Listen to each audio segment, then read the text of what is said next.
Fala galerinha, esse é o seu canal História na Telinha, eu sou o professor Valdemir e a aula de hoje é sobre Introdução à História.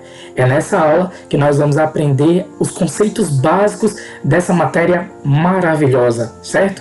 Mas antes de começar a nossa aula, não se esquece de deixar aquele joinha, certo? De fazer o comentário de dúvida, sugestão, como você queira, e ainda de compartilhar esse conhecimento, pois é muito importante. E também não se esqueça de se inscrever no canal para dar aquela força, fortalecer-nos, tá certo? Vamos para a nossa aula? Então, História vem do grego, certo? Tem a ver com narrativa, tem a ver com investigação. E história é a ciência humana que estuda o passado e sua relação com o presente. É aquela matéria que se dedica ao que ocorreu no passado, certo? Bem como também pode estudar eventos contemporâneos, ou seja, que estão se passando até o dia de hoje, por exemplo. O historiador, ele é o profissional que se dedica ao estudo da história e de seu registro com base em fontes históricas. Então, esse profissional, essa pessoa formada em história, ele vai se dedicar no seu estudo, na pesquisa, pode escrever livros, mas ele não pode jamais inventar. Ele tem de se basear em fontes históricas. Mas, já que já citamos fontes históricas, o que é uma fonte histórica? É tudo aquilo que sirva para comprovar um fato histórico, certo?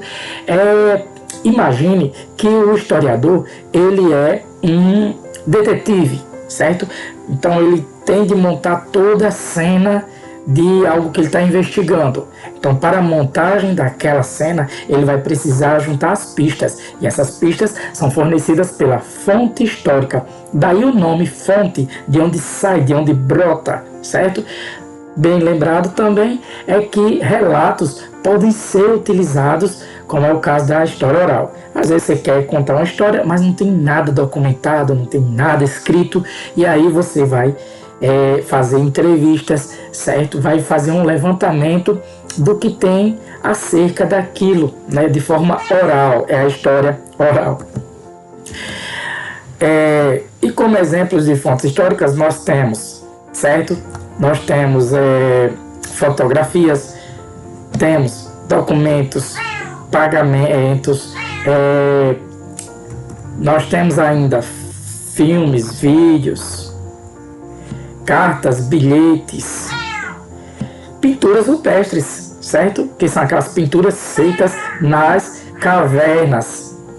E nós temos também fósseis, né, que são ossos petrificados de seres que desapareceram, segundo, né, os estudos, aí, os levantamentos feitos, milhares ou milhões de anos.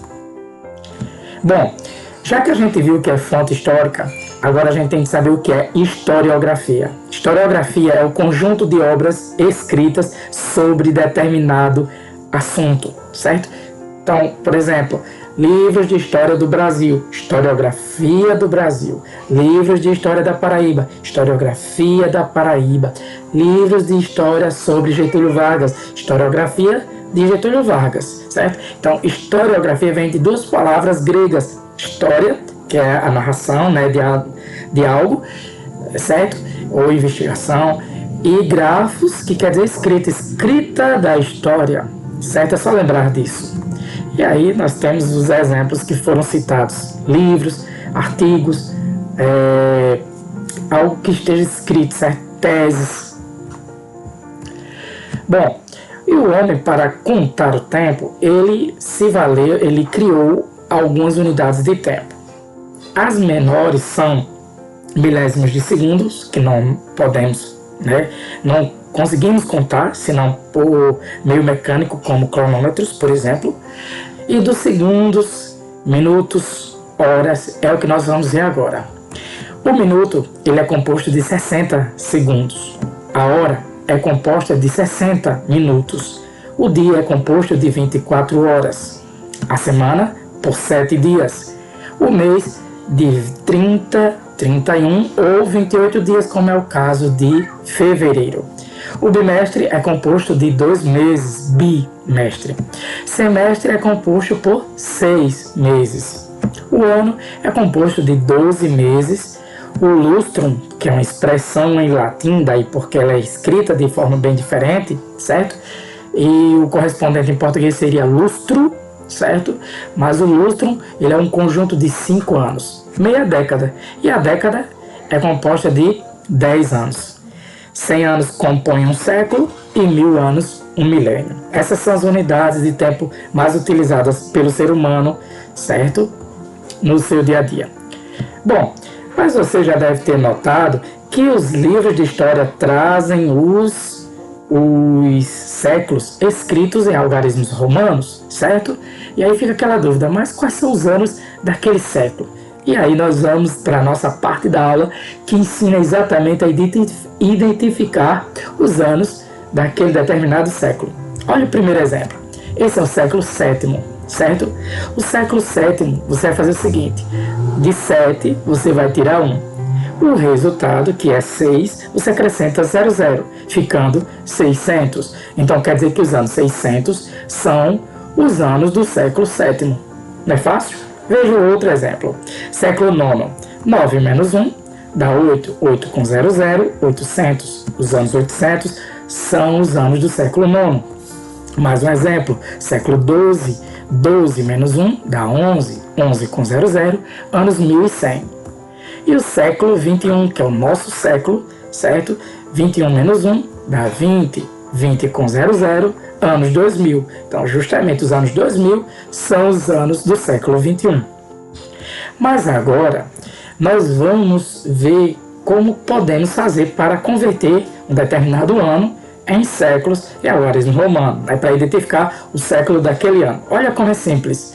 Você pega o ano, elimina as duas últimas casas. Aqui nós temos 615. Eliminamos o 15, que são as duas últimas casas, os dois últimos dígitos, melhor dizendo, e fica 6. Lembra que lá, para converter o século em anos, eu subtraía 1. Aqui, para converter os anos em século, eu somo com 1. Ficou 6. 6 mais 1 dá 7. 7 é algarismo romano, V2is, certo? Olha como é simples. Ano 923. Eliminamos o 23, fica 9. 9 mais 1 dá 10. 10 é algarismo romano, X. Século X. Século X, perdão. Ano 1358. Eliminamos 58. Resta 13. 13 mais 1 dá 14. E 14 é algarismo romano, X e V. Certo? Século XIV. Ano 1981, o ano que eu nasci. Eliminamos 81. Fica 19. 19 mais 1 dá 20. Século 20 é algarismo romano. Fica 2x. Século 20. Mas, e se o ano termina em 0, hein? 00. Se o ano terminar em 00, é simples. Por exemplo, 600. Você elimina os dois zeros e o que resta já é o século. Olha aí, não ficou 6? 6 em algarismo romano, V, I. Ok? Ano 900. Elimina o 00, fica 9. Século 9, 9 em algarismo romano e X. Olha, simples, simples. 1300. Elimina os dois zeros, ficam 13. 13 é algarismo romano, X, 3is. E o ano 1900, certo? Elimina os dois zeros, resta 19. 19 em algarismo romano, X e X. Ok? E outra dúvida, outra observação. E se o ano só tiver 1 ou 2 dígitos? É o caso dos primeiros anos, certo? Daqueles que os primeiros anos depois de Cristo. Bom, aqui nós temos o ano 6. Eu elimino o dígito ou os dois dígitos, que é a regra, né? Não resta nada. Nada mais 1 dá 1. Século I é o I, ok? Século I. Então todos, como você pode ver, elimino 9, não fica nada. 0 mais 1, século I. Ano 13, elimino 13. 0 mais 1, século I. Ano 99, elimino 99.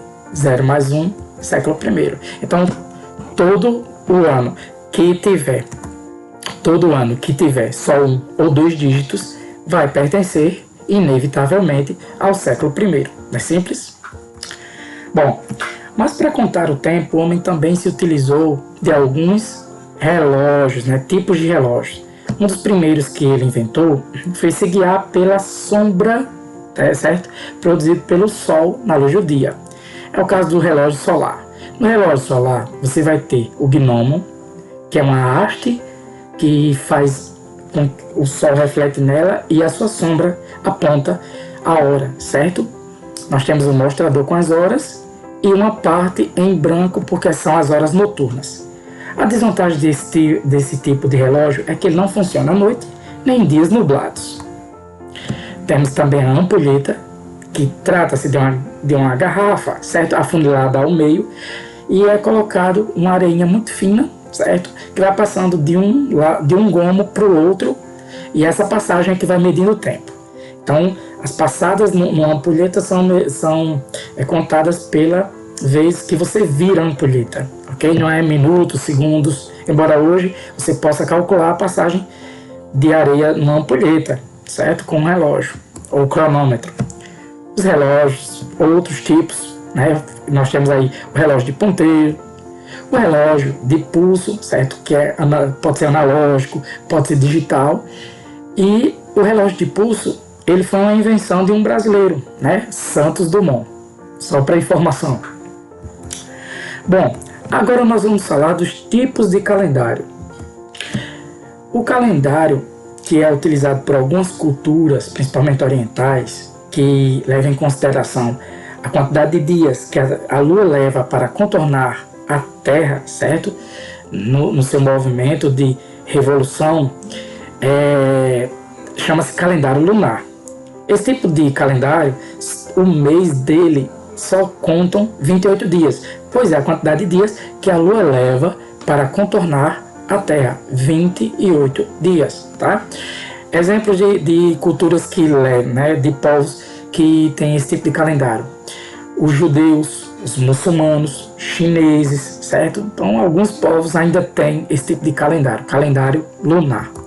Mas o nosso é o calendário solar. Ele leva em consideração o movimento de translação, que é o movimento que a Terra faz, o giro que a Terra dá em torno do Sol, que leva, são necessários 365 dias e quase 6 horas, 5 horas e 58, quase 6 horas, certo? Essas 6 horas a mais em cada ano, elas são juntadas a cada 4 anos, então 6 vezes 4 dá 24, 24 horas dá um dia, esse dia a mais é colocado no mês de fevereiro, que tem menos dias, certo? E aí, o mês de fevereiro passa a ter 29 dias em vez de 28, nesse ano que isso acontece. Quando isso acontece, o ano, em vez de 365 dias, passará a ter 366 dias, ou seja, 26 nos seus dígitos. Então daí porque o nome desse ano é chamado de bissexto, ano bissexto, porque tem 26, 366. Além do mais, quem nasce no dia 29 de fevereiro continua com esse nascimento no seu registro, nascimento, mas a comemoração pode se dar no dia 28 de fevereiro, que é o mais próximo e é o mês do seu nascimento, não no dia 1º de março, tá certo?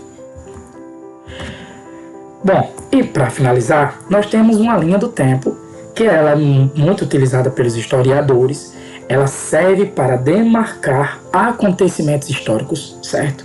E nela você tem esses acontecimentos se dando em determinadas épocas da história.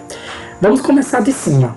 A história ela é dividida em duas grandes partes. A pré-história, que levou de milhões a milhares de anos atrás, certo? Segundo os pesquisadores, arqueólogos e historiadores. E a pré-história ela termina com a invenção da escrita em 3500 a.C., dando início aos tempos históricos que são vividos desde então, certo? A 3.500, 5.500 anos mais ou menos, até os dias de hoje, os tempos históricos. E aí, lá na pré-história, nós temos cerca de 7 milhões de anos atrás, os primeiros hominídeos, certo? Seriam aqueles famosos homens macacos, certo? Peludos, que, de acordo com a reconstituição de alguns ossos encontrados, fósseis desses seres, certo? Indicam que eles tinham uma semelhança entre os primatas e os seres humanos, certo? Sendo os primeiros seres a andarem sobre os dois pés, né, como seres humanos.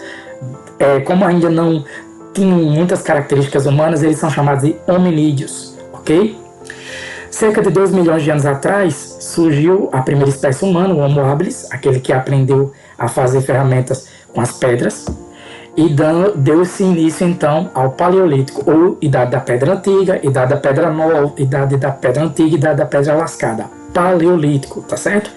Que termina em 10.000 a.C., quando o homem começa a prática da agricultura, a revolução agrícola, certo? E aí inicia-se com o homem produzindo o próprio alimento e deixando de ser nômade, passando a ser sedentário, inicia-se o Neolítico, ou Idade da Pedra Nova, ou Idade da Pedra Lisa, que termina em 5.000 a.C., com o homem aprendendo a derreter metais, certo? Com a metalurgia, assim dando início à Idade dos Metais, que termina com a invenção da escrita em 3.000 a.C., que é quando começam a surgir as culturas, como a babilônica, certo? As culturas mesopotâmicas, ok? Sumérios, acádios, assírios, babilônicos, certo? Egípcios também, e culturas chinesas. Essas civilizações, elas começam a aparecer nessa época aí que o homem inventa a escrita, dando início à Idade Antiga. A Idade Antiga começa com a invenção da escrita e termina com a queda de Roma. E você pode ver que acontece na Idade Antiga um acontecimento que divide o tempo histórico em duas partes, certo? É o nascimento de Cristo, no ano 1. Esse nascimento de Cristo, ele foi colocado, né, no calendário para a gente se orientar com relação ao que aconteceu antes ou depois do seu nascimento, o ano 1, certo? Então, tudo que aconteceu antes de Cristo nascer é contado com AC, antes de Cristo. Você pode ver que vem regredindo. Por quê, professor? É simples. Porque você está dizendo assim, aconteceu determinada coisa antes de Cristo nascer, faltavam tantos anos. Por exemplo, 10.000 antes de Cristo. Quando o homem passou a produzir seu próprio alimento, faltavam 10.000 anos para Jesus nascer. Quando ele inventou a escrita, só faltavam 3.500 anos para ele nascer, certo? Para Jesus nascer. E tudo que aconteceu após seu nascimento é escrito com DC, depois de Cristo, certo? Simples, simples.